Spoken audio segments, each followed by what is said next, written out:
Hey guys, we're back and we're going to be reading chapters 5 and 6 today of The Secret Garden. So I hope you're enjoying it so far. Um, and we'll start reading. Chapter 5 The Cry in the Corridor. At first, each day which passed by for Mary Lennox was exactly like the others. Every morning she awoke in her tapestried room and found Martha kneeling upon the hearth building her fire. Every morning she ate her breakfast in the nursery, which had nothing amusing in it, and after each breakfast she gazed out the window across the huge moor, which seemed to spread out on all sides and climb up to the sky. And after she had stared for a while, she realized that if she did not go out, she would have to stay in and do nothing. And so she went out. She did not know that this was the best thing she could have done. And she did not know that when she began to walk quickly or even run along the paths and down the avenue, she was stirring her slow blood and making herself stronger by fighting with the wind which swept down from the moor. She ran only to make herself warm, and she hated the wind which rushed at her face and roared and held her back as if it were some giant she could not see. But the big breaths of rough, fresh air blown over the heather filled her lungs with something which was good for her whole thin body, and whipped some red color into her cheeks and brightened her dull eyes when she did not know anything about it. But after a few days spent almost entirely out of doors, she wakened one morning knowing what it was to be hungry. And when she sat down to her breakfast, she did not glance disdainfully at her porridge and push it away, but took up her spoon and began to eat it, and went on eating it until her bowl was empty. "They got on well enough with that this morning, didn't they?" said Martha. "It tastes nice today," said Mary, feeling a little surprised herself. "It's the air of the moor that's given thee stomach for the victuals," answered Martha. "It's lucky for thee that thou's got victuals as well as appetite. There's been 12 in our cottage as had the stomach and nothing to put in it. You go on playing you out of doors every day, and you'll get some flesh on your bones, and you won't be so yeller." "I don't play," said Mary. "I have nothing to play with." "Nothing to play with!" exclaimed Martha. "Our children plays with sticks and stones. They just runs about and shouts and looks at things." Mary did not shout, but she looked at things. There was nothing else to do. She walked round and round the gardens and wandered about the paths in the park. Sometimes she looked for Ben Weatherstaff, but though several times she saw him at work, he was too busy to look at her, or he was too surly. Once when she was walking toward him, he picked up his spade and turned away, as if he did it on purpose. One place she went to oftener than to any other, it was the long walk outside the gardens with the walls round them. There were bare flower beds on either side of it, and against the walls ivy grew thickly. There was one part of the wall where the creeping dark leaves was more bushy than anywhere. It seemed as if for a long time that part had been neglected. The rest of it had been clipped and made to look neat, but at this lower end of the walk it had not been trimmed at all. A few days after she had talked to Ben Weatherstaff, Mary stopped to notice this and wondered why it was so. She had just paused and was looking up at a gray spray of ivy swinging in the wind when she saw a gleam of scarlet and heard a brilliant chirp, and there, on top of the wall, perched Ben Weatherstaff's robin redbreast, tilting forward to look at her with his small head on one side. "Oh," she cried out, "is it you? Is it you?" And it did not seem at all queer to her that she spoke to him, as if she was sure that he would understand and answer her. He did answer. He twittered and chirped and hopped along the wall as if he were telling her all sorts of things. It seemed to Mistress Mary as if she understood him too, though he was not speaking in words. It was as if he said, "Good morning. Isn't the wind nice? Isn't the sun nice? Isn't everything nice? Let us both chirp and hop and twitter. Come on, come on."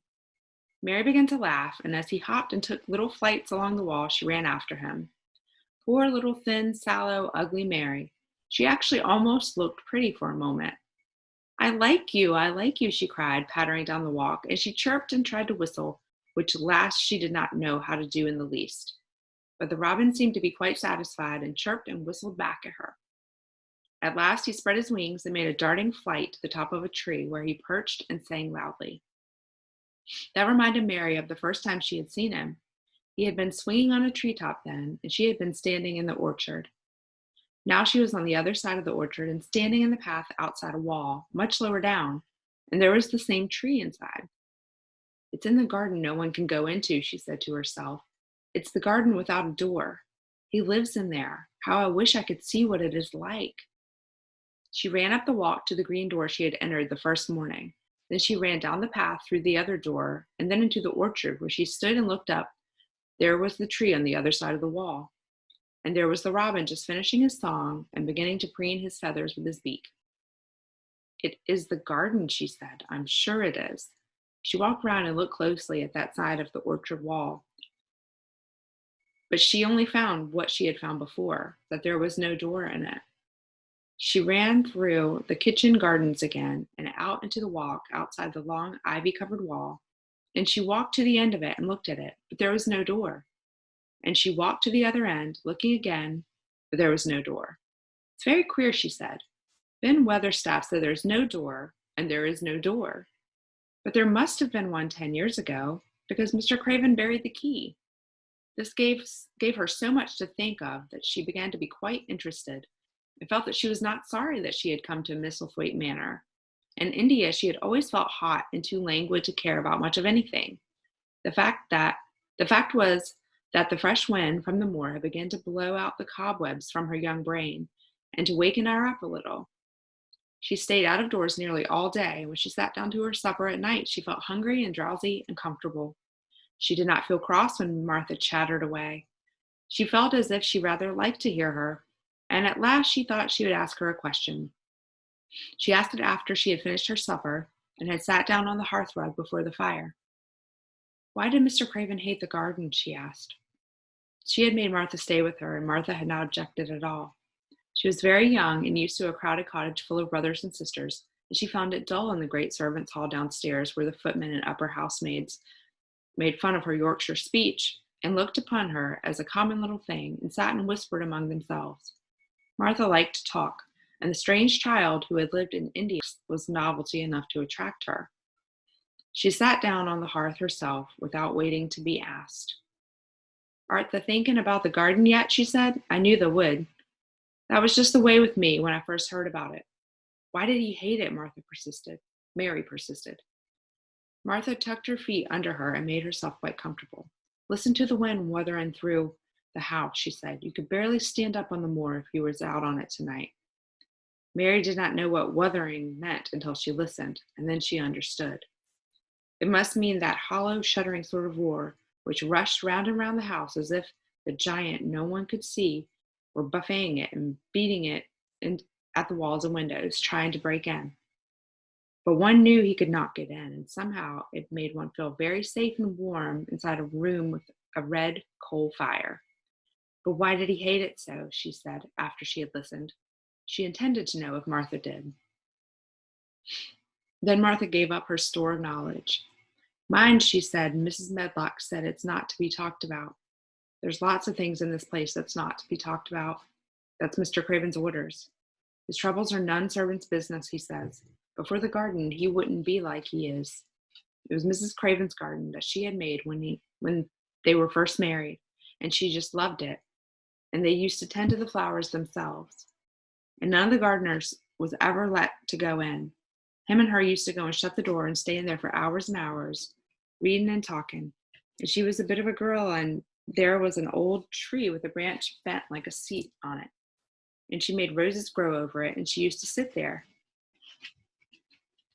Sorry, my dog interrupted me. But one day when she was sitting there, the branch broke and she fell on the ground and was hurt so bad that next day she died. The doctors thought he'd go out of his mind and die too. That's why he hates it. No one's gone in since, and he won't let anyone talk about it. Mary did not ask more questions. She looked at the red fire and listened to the wind wuthering. It seemed to be wuthering louder than ever. At that moment, a very good thing was happening to her. 4 good things had happened to her, in fact, since she came to Misselthwaite Manor. She felt as if she had understood a robin and that he had understood her. She had run in the wind until her blood had grown warm. She had been healthily hungry for the first time in her life, and she had found out what it was to be sorry for someone. She was getting on. But as she was listening to the wind, she began to listen to something else. She did not know what it was, because at first she could scarcely distinguish it from the wind itself. It was a curious sound. It seemed almost as if a child were crying somewhere. Sometimes the wind sounded rather like a child crying, but presently Mistress Mary felt quite sure this sound was inside the house, not outside it. It was far away, but it was inside. She turned round and looked at Martha. "Do you hear anyone crying?" she said. Martha looked suddenly confused. "No," she answered, "it's the wind. Sometimes it sounds like someone was lost on the moor in Wayland. It's got all sorts of sounds." "But listen," said Mary. "It's in the house, down one of those long corridors." And at that very moment, a door must have been opened somewhere downstairs, for a great rushing draught blew along the passage, and the door of the room they sat in was blown open with a crash, and they both jumped to their feet, and the light was blown out, and the crying sound was swept down the far corridor, so that it was to be heard more plainly than ever. "There," said Mary, "I told you so. Someone crying, and it isn't a grown-up person." Martha ran and shut the door and turned the key, but before she did it, they both heard the sound of a door in some far passage shutting with a bang, and then everything was quiet, for even the wind ceased wuthering for a few moments. "It was the wind," Martha said stubbornly, "and if it wasn't, it was little Betty Butterworth, the scullery maid. She's had the toothache all day." But something troubled and awkward in her manner made Mistress Mary stare very hard at her. She did not believe she was speaking the truth. Chapter 6. There was someone crying. There was. The next day the rain poured down in torrents again, and when Mary looked out of her window, the moor was almost hidden by a great mist and cloud. There could be no going out today. "What do you do in your cottage when it rains like this?" she asked Martha. "Try to keep from under each other's feet mostly," Martha answered. There does some seem a lot of us then. Mother's a good-tempered woman, but she gets fair moithered. The biggest ones go out in the cowshed and plays there. Dickon, he doesn't mind the wet. He just goes out the same as if the sun was shining. He says he sees things on rainy days he doesn't show when it's fair weather. He once found a little fox cub half drowned in its hole, and he brought it home in the bosom of his shirt to keep it warm.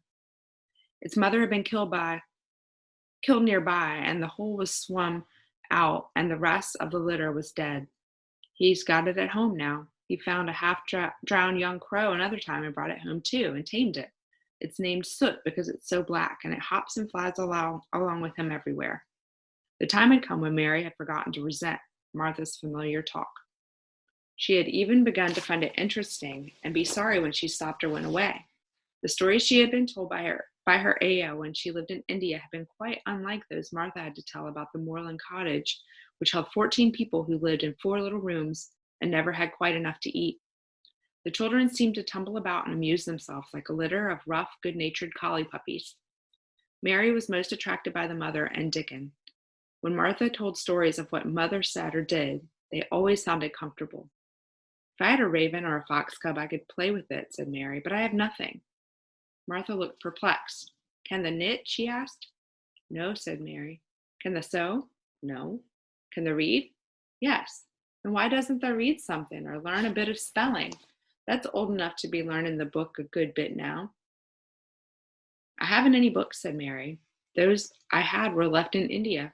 "That's a pity," said Martha. "If Mrs. Medlin let thee go to the library, there's thousands of books there." Mary did not ask where the library was because she was suddenly inspired by a new idea. She made up her mind to go and find it herself. She was not troubled about Mrs. Medlock. Mrs. Medlock seemed always to be in her comfortable housekeeper's sitting room downstairs. In this queer place one scarcely ever saw one at all. In fact, there was no one to see but the servants, and when their master was away they lived a luxurious life below stairs, where there was a huge kitchen hung about with shining brass and pewter, and a large servants' hall where there were 4 or 5 abundant meals eaten every day, and where a great deal of lively romping went on when Mrs. Medlock was out of the way. Mary's meals were served regularly, and Martha waited on her, but no one troubled themselves about her in the least. Mrs. Medlock came and looked at her every day or two, but no one inquired what she did or told her what to do. She supposed that perhaps this was the English way of treating children. In India she had always been attended by her Aya, who had followed her about and waited on her hand and foot. She had been tired of her company. Now she was followed by nobody and was learning to dress herself, because Martha looked as though she thought she was silly and stupid when she wanted to have things handed to her and put on. "Hasn't that got good sense?" she said once when Mary stood waiting for her to put her gloves on for her. Our Susan Ann is twice as sharp as thee, and she's only 4 years old. Sometimes it looks fair soft in the head." Mary had worn her contrary scowl for an hour after that, but it made her think several entirely new things. She stood at the window for about 10 minutes this morning after Martha had swept up the hearth for the last time and gone downstairs. She was thinking over the new idea which had come to her when she heard of the library. She did not care very much about the library itself because she had read very few books, but to hear of it brought back to her mind the 100 rooms with closed doors. She wondered if they really were all locked, and what she could find if she could get into them. Were there 100 really? Why shouldn't she go and see how many doors she should count? It would be something to do on this morning when she could not go out. She had never been taught to ask permission to do things, and she knew nothing at all about authority, so she would not have thought it necessary to ask Mrs. Medlock if she might walk about the house, even if she had seen her. She opened the door of the room and went into the corridor, and then she began her wanderings. It was a long corridor, and it branched into other corridors and led her up short flights of steps, which mounted to others again.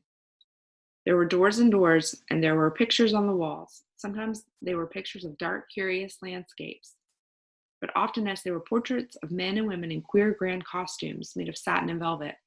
She found herself in one long gallery whose walls were covered with these portraits. She had never thought there could be so many in any house.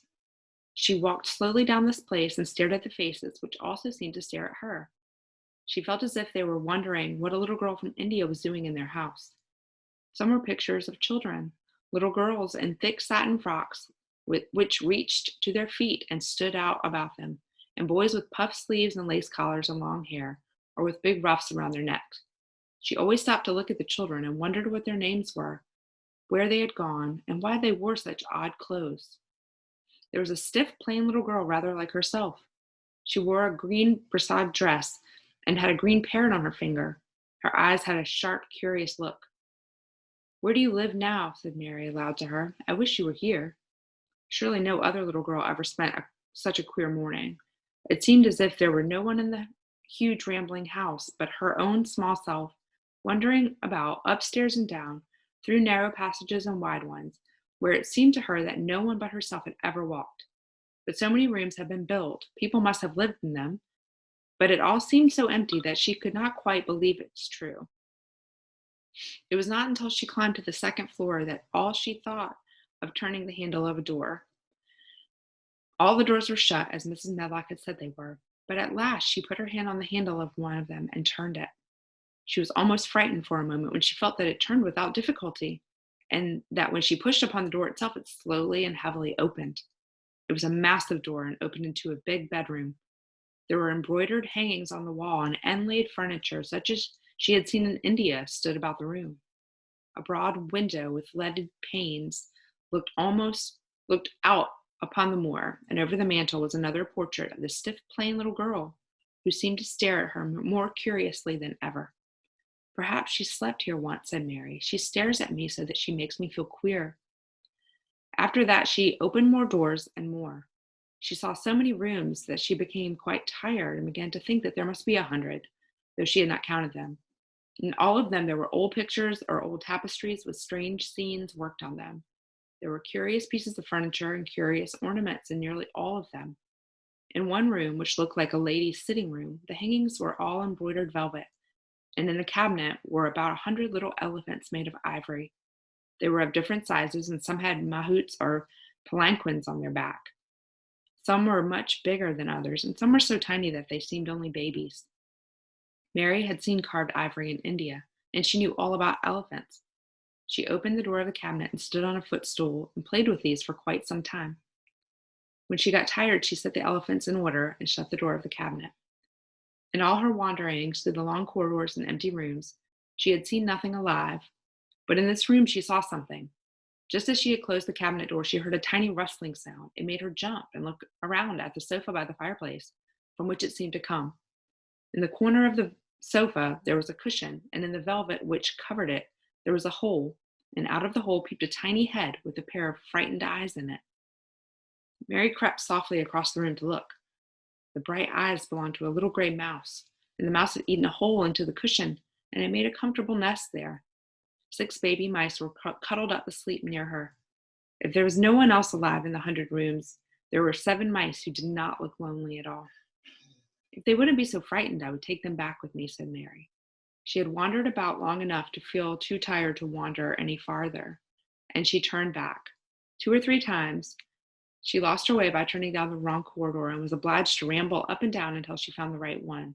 But at last she reached her own floor again, though she was some distance from her own room and did not know exactly where she was. I believe I have taken a wrong turn again, she said, standing still at what seemed the end of a short passage with tapestry on the wall. I don't know which way to go. How still everything is. It was a while she was standing there, and just after she had said this, that the stillness was broken by a sound. It was another cry, but not quite like the one she had heard last night. It was only a short one, a fretful, childish whine muffled by passing through walls. It's nearer than it was, said Mary, her heart beating rather faster, and it is crying. She put her hand accidentally upon the tapestry near her, then sprang back, feeling quite startled. The tapestry was the covering of a door which fell open and showed her that there was another part of the corridor behind it, and Mrs. Medlock was coming up it with a bunch of her keys in her hand and a very cross look on her face. What are you doing here? She said, and she took Mary by the arm and pulled her away. What did I tell you? I turned round the wrong corner, exclaimed Mary. I didn't know which way to go, and I heard someone crying. She quite hated Mrs. Medlock at the moment, but she hated her more the next. You didn't hear anything of the sort, said the housekeeper. You come along back to your own nursery, or I'll box your ears. She took her by the arm and half pushed, half pulled her up one passage and down another until she pushed her at the door of her own room. Now, she said, you stay where you are, told, or stay until, or you'll find yourself locked up. The master had better get you a governess, same as he said he would. You're one that needs someone to look sharp after you. I got enough to do. She went out of the room and slammed the door after her, and Mary went and sat on the hearth rug, pale with rage. She did not cry, but ground her teeth. There was someone crying. There was, she said to herself. She had heard it twice now, and sometime she would find out. She had found out a great deal this morning. She felt as if she had been on a long journey, and at any rate she had had something to amuse her all the time. And she had played with the ivory elephants, and had seen the gray mouse and its babies in their nest in the velvet cushion. And that is the end of chapter 6. So we'll pick up next time at chapter 7. Have a good night.